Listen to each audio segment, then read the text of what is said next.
Welcome to my tiny tarot practice. I'm Amelia Ruby, and on this podcast, I share my tiny tarot practice as I explore the cards of the tarot, beginning with the suits of the minor arcana.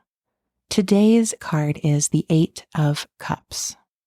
In the Rider-Waite-Smith version of the tarot, the Eight of Cups depicts a figure who is walking away from 8 cups that are stacked in a row of 5 on the bottom and 3 on the top. They're in the foreground of the cards. The cups are right in front of us, and we can see that there is an empty space where perhaps one cup is missing. They aren't stacked 4 on 4, they're stacked 5 and then 3, creating this open space. And so this figure, this person, is wearing a cloak, holding a walking stick, and walking away from the cups toward the mountains.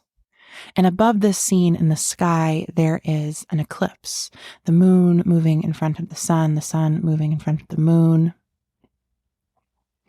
And popular interpretations of this card see it as a card of walking away from something that is stable, that is fulfilling, that is nourishing.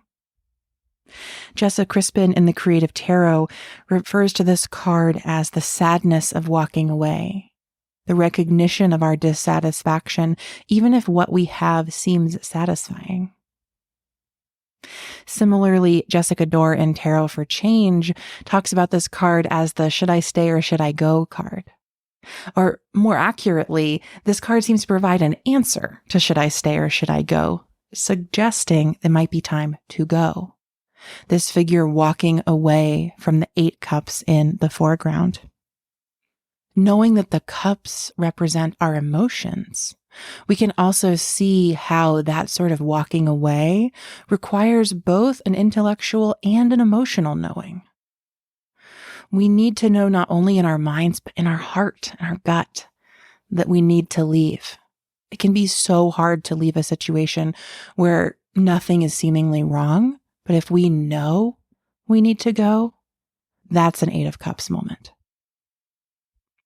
I love what Rachel Pollack writes about this card in 78 Degrees of Wisdom, where she says, in contrast to the 5, all the cups remain upright. Nothing has been knocked over. And yet the person knows that the time has come to leave.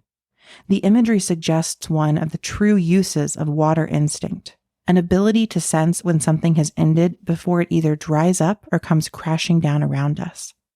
To know the time to move on. That image of something crashing down evokes the Tower card of the Major Arcana to me and helps me start to think of the 8 of Cups as a precursor of that card, perhaps, of a reminder that we can leave a situation before it comes crashing down, that we have the power to walk away, guided by our own inner knowing.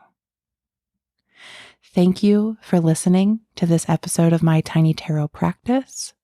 If you'd like to find any of the books that I've referenced here, you can head to the show notes where I've included a link to my bookshop page. There you'll find all of these books and more. If you make a purchase through that link, I'll receive a small affiliate payment that helps me keep making this show, and you'll receive some amazing tarot resources. I hope that if you're encountering your own 8 of Cups moment, you're able to find some clarity toward your next steps. Be well.